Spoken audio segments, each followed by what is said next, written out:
ನಮಸ್ಕಾರ ಎಲ್ಲರಿಗೂ welcome to our channel ಅಂತ ಹೇಳ್ತಾ ಇವತ್ತಿನ ನಮ್ಮ ಟ್ರಿಪ್ಪು ಚಾಮುಂಡಿ ಬೆಟ್ಟಕ್ಕೆ ಮೈಸೂರಿಗೆ. ಹಂಗಾಗಿ ಕೆಂಗೇರಿ ಅಥವಾ ಶೆಲ್ಲಲ್ಲಿ ಫುಲ್ ಟ್ಯಾಂಕ್ ಪೆಟ್ರೋಲ್ ಹಾಕಿಸ್ಕೊಂಡು ಗ್ಲಾಸೆಲ್ಲ ಕ್ಲೀನ್ ಮಾಡಿಸ್ಕೊಂಡು ಏರೆಲ್ಲ ಇಡ್ಸ್ಕೊಂಡು ಸ್ಟೆಪ್ನಿಗೆಲ್ಲ ಚೆಕ್ ಮಾಡಿಸ್ಕೊಂಡು ನಾವು ಕೆಂಗೇರಿಯಿಂದ ಹೊರಟಿದ್ದೆ ಮೈಸೂರು ಎಕ್ಸ್ಪ್ರೆಸ್ ವೇಗೆ. ಸುಮಾರು ದಿವಸ ಆಗಿತ್ತು, ಸ್ಟಾರ್ಟಿಂಗ್ ಇದೆ, ಫಸ್ಟ್ ಟೈಮ್ ಹೋಗ್ತಾ ಇರೋದು ಮೈಸೂರು ಎಕ್ಸ್ಪ್ರೆಸ್ ವೇಲಿ ಹೊಸದು ರೋಡ್ ಆದಾಗ್ಲಿಂದನೂ. ಹಂಗೆ ನಾವೆಲ್ಲ ಡಾಕ್ಯುಮೆಂಟ್ ಎಲ್ಲ ಚೆಕ್ ಮಾಡಿಕೊಂಡು ಕ್ಲೀನಾಗಿ ಸೀಟ್ ಬೆಲ್ಟ್ ಎಲ್ಲ ಹಾಕ್ಕೊಂಡು, ಯಾಕಂದರೆ ಮುಂದಕ್ಕೆಲ್ಲ ಕ್ಯಾಮ್ರಾಗಳು ಸಿಕ್ಕಾಪಟ್ಟೆ ಇದೆ ಅಂತ ನಾವು ಎಕ್ಸ್ಪ್ರೆಸ್ ವೇ ಟೋಲ್ ಕಟ್ಬಿಟ್ಟು ಶಾರ್ಟ್ ಕಟ್ ಇತ್ತು ಬೇಡ ಅಂದ್ಬಿಟ್ಟು ಇದರಲ್ಲೇ ಹೋಗ್ತಾ ಇದ್ದೀವಿ. ಆದಷ್ಟು ಹುಷಾರಾಗಿ ಹೋಗಿ, ಕ್ಯಾಮ್ರಾಗಳು ಎಲ್ಲ ಕಡೆ ಇದೆ, ಫೈನ್ ಬೀಳೋದು ಜಾಸ್ತಿ ಇದೆ.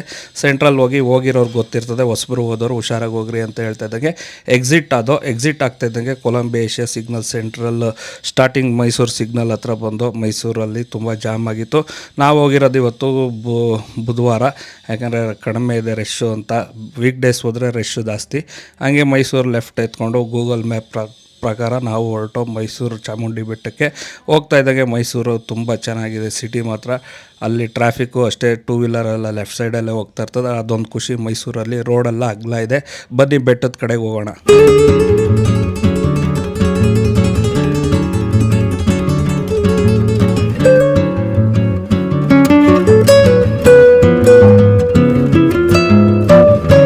ನಾವು ಪಾರ್ಕಿಂಗ್ ಬಂದು ಕಾರ್ ಪಾರ್ಕಿಂಗ್ ಆಗ್ತಾವೆ, ಫುಲ್ಲು ಫ್ರೀ ಇತ್ತು ಇವತ್ತು. ಒಳಗಡೆ ಕಾರ್ ಪಾರ್ಕಿಂಗ್ ಅಂತೂ ತುಂಬ ಚೆನ್ನಾಗಿದೆ. ಈಚೆಗಡೆ ಟಿ ಬಸ್ ಎಲ್ಲ ಈಚೆಗಡೆ ಹಾಕ್ಬೋದು, ಅದು ಪಾರ್ಕಿಂಗ್ ಸಪ್ರೇಟ್ ಇದೆ. ಟೂ ವೀಲರೆಲ್ಲ ಪಾರ್ಕಿಂಗ್ ಸಪ್ರೇಟ್ ಇದೆ, ವಿಶಾಲವಾಗಿದೆ.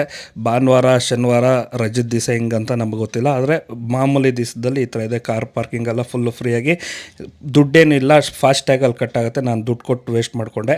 ಹಂಗೆ ನಾವು ಪಾರ್ಕಿಂಗ್ ಹಾಕ್ಬಿಟ್ಟು ಬಂದು ಈಚೆಗೆ ಅಲ್ಲೇ ವಾಶ್ರೂಮ್ ಎಲ್ಲ ಇದೆ. ಹಿರಿಯರು ನಾಗರಿಕರಿಗೆಲ್ಲ ಹೋಗೋದಕ್ಕೆ ಮುಂದಕ್ಕಿದೆ. ಇಲ್ಲಿಂದ ಎಂಟ್ರೆನ್ಸು, ಓದ್ ಸಾಮಾನು, ದೇವ್ರ ಸಾಮಾನು ಎಲ್ಲ ಇದೆ, ವಾಶ್ರೂಮ್ ಎಲ್ಲ ಇದೆ. ಪಾರ್ಕಿಂಗ್ ಎಲ್ಲ ಚೆನ್ನಾಗಿದೆ, ವಿಶಾಲವಾಗಿದೆ ಅಂತ ಹೇಳ್ತಾ ನಾವು ಹೊರಟಿದ್ದೆ ದೇವಸ್ಥಾನದ ಕಡೆಗೆ. ಬನ್ನಿ ದೇವಸ್ಥಾನದ ಕಡೆಗೆ ಹೋಗೋಣ. ಅಲ್ಲಿಂದ ವಾಕಬಲ್ ಡಿಸ್ಟೆನ್ಸು. ಹೋಗ್ತಾ ಇದ್ದಂಗೆ ಪರ್ಚೇಸ್ ಮಾಡೋದಕ್ಕೆಲ್ಲ ಒಳ್ಳೆ ಐಟಮ್ ಎಲ್ಲ ಚೆನ್ನಾಗಿದೆ, ಮಕ್ಕಳಿಗೆಲ್ಲ ತುಂಬ ಚೆನ್ನಾಗಿದೆ ಅಂತ ಹೇಳ್ತಾ ಹಂಗೆ ನಾವು ಮುಂದಕ್ಕೆ ಹೋಗ್ತಾಯಿದ್ದು. ಬಿಸಿಲು ಬೇರೆ ಇತ್ತು, ಹಾಗಾಗಿ ಒಳಗೆ ಹೋಗ್ತಾ ಇದ್ದಂಗೆ ಹೂವು ಅಂತೂ ಚೆನ್ನಾಗಿತ್ತು. ತಾವರೆ ಹೂವು ಅಂತೂ ಅದೆಲ್ಲಿ ಗೊತ್ತಿಲ್ಲ, ತಾವರೆ ಹೂವದ್ದು. ಆಮೇಲೆ ಸುಗಂಧರಾಜ ರೋಸು ಹಾಕಿ ಒಂದು ಸಣ್ಣದು ಮಾಡ್ತಾರೆ, ಅದು ತುಂಬ ಚೆನ್ನಾಗಿತ್ತು. ಈ ಕಡೆಗೆಲ್ಲ ಹೂವು ಸಾಮಾನೆಲ್ಲ ಮಾರ್ತಾಯಿದ್ರು, ದೇವ್ರ ಪೂಜೆ ಸಾಮಾನೆಲ್ಲ. ಅಲ್ಲಿಂದ ನಾವು ಹೊರಟಿದ್ದೆ ಮುಂದಕ್ಕೆ ದೇವಸ್ಥಾನದ ಕಡೆಗೆ.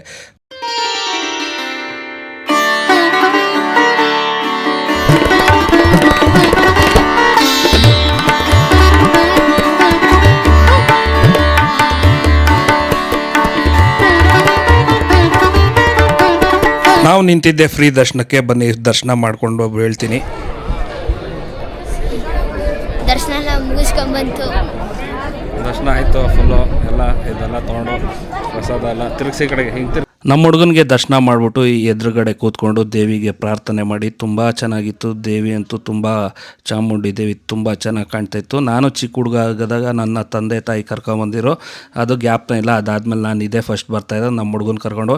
ಹಂಗೆ ಮುಂದಕ್ಕೆ ಬರ್ತಾಯಿದ್ರೆ ಫಾರಿನರ್ಸ್ಗಳೆಲ್ಲ ಬಂದಿದ್ರು, ಅವರು ದೇವಿ ದರ್ಶನ ಮಾಡೋದಕ್ಕೆ. ಅವರು ಪಾಪ ಬಿಸಿಲಿಗೆ ಗೋಳಿ ಸೋಡಾ ಎಲ್ಲ ಕುಡಿದು ಅವ್ರಿಗೂ ಒಂಥರ ವಿಚಿತ್ರದ ಅನುಭವ ಪಡ್ತಾಯಿದ್ರು. ಹಂಗೆ ನಾವು ಮುಂದಕ್ಕೆ ಹೊರಟಿದ್ದೆ ದಾಸೋಹಕ್ಕೆ. ಅಲ್ಲಿ ಮಧ್ಯಾಹ್ನ ಆಗಿತ್ತಾಗಲೇ 1 ಗಂಟೆ. ಕ್ಯೂ ಇರಲಿಲ್ಲ, ಜಾಸ್ತಿ ಜನನೂ ಇರಲಿಲ್ಲ. ನಾವು ಹೋಗಿದ ತಕ್ಷಣ ತಟ್ಟೆ ತೊಗೊಂಡು ಊಟಕ್ಕೆ ಕೂತು ರವೆ ಪಾಯಸ ಹಾಕೋರು, ತುಂಬ ಚೆನ್ನಾಗಿತ್ತು. ಹಾಗೆ ಬಿಸಿ ಬಿಸಿ ಅನ್ನ ಸಾಂಬಾರು ಹಾಕಿದ್ರು, ಸಾಂಬಾರು ಅಂತೂ ತುಂಬ ಚೆನ್ನಾಗಿತ್ತು. ದೇವರ ಪ್ರಸಾದ ತುಂಬ ಚೆನ್ನಾಗಿರ್ತದೆ. ನಮ್ಮ ಹುಡುಗನಿಗೂ ಹೊಟ್ಟೆ ಹಾಸ್ಕೊಂಡಿದ್ದ, ಸಾಂಬಾರು ಚೆನ್ನಾಗಿತ್ತು, ಆದರೆ ಬಿಸಿ ಇತ್ತು ಅಂತ ಅವನು ಹಾಸ್ಕೊಂಡು ತಿಂತಿದ್ದ. ಚೆನ್ನಾಗಿತ್ತು ಊಟ. ಈಚೆ ಬರಬೇಕಾದ್ರೆ ನಮ್ಮ ಒಬ್ಬರು ವ್ಯೂವರ್ ಸಿಕ್ಕರು, ಅವ್ರು ನನಗೆ ಮಾತಾಡ್ಸ್ಕೊಂಡು ತುಂಬ ಖುಷಿ ಆಯಿತು. ತುಮಕೂರು ಕಡೆಯವರು, ಅವ್ರನ್ನ ಮಾತಾಡಿಸಿ ಬಾಯ್ ಅಂತ ಕಳಿಸಿ ಅಲ್ಲಿಂದ ನಾವು ಮುಂದಕ್ಕೆ ಬರ್ತಾ ಇದ್ದಂಗೆ ನಮ್ಮ ಹುಡುಗ ಪರ್ಚೇಸ್ ಮಾಡಬೇಕು ಅಂತ ಕೀ ಚೈನ್ ಅಂತ ಅಂದ. ಕೀ ಚೈನ್ ಕೊಡಿಸ್ಬಿಟ್ಟು ಅವನಿಗೆ ಶಾಪಿಂಗ್ ಮಾಡಿಸಿ. ಹಾಗೆ ಕಡಲೆಪುರಿ ಇತ್ತು, ಮೈಸೂರು ಕಡಲೆಪುರಿನೇ ಒಂಥರ ವಿಚಿತ್ರವಾಗಿ ಸಣ್ಣಗೆ ರುಚಿ ಜಾಸ್ತಿ. ಅಲ್ಲೇ ಕಾರೆಲ್ಲ ಹಾಕಿಸ್ಕೊಂಡು ಪರ್ಚೇಸ್ ಮಾಡಿಕೊಂಡು ಹಂಗೆ ಮುಂದಕ್ಕೆ ಮನೆಗೆ ಬೇಕಾಗಿದ್ದ ದಾರ, ಸಣ್ಣ ಪುಟ್ಟ ಐಟಮು ನಾವು ಪರ್ಚೇಸ್ ಮಾಡಿಕೊಂಡು ಅಲ್ಲಿಂದ ಮುಂದಕ್ಕೆ ನಾವು ಹೊರಟಿದ್ದೆ ಕಾರ್ ಪಾರ್ಕಿಂಗ್ ಕಡೆಗೆ. ಯಾಕೆಂದರೆ ಬೇಗ ಕೆಳಗಡೆ ಬರಬೇಕು, ಝೂಗೆ ಹೋಗಬೇಕು ಅಂತ. ಅಲ್ಲಿಗೆ ಇವತ್ತಿನ ವೀಡಿಯೋ ಮೈಸೂರು ಚಾಮುಂಡಿ ಬೆಟ್ಟದಿಷ್ಟೇ. ನೆಕ್ಸ್ಟ್ನೇ ವೀಡಿಯೋದಲ್ಲಿ ಸಿಗೋಣ.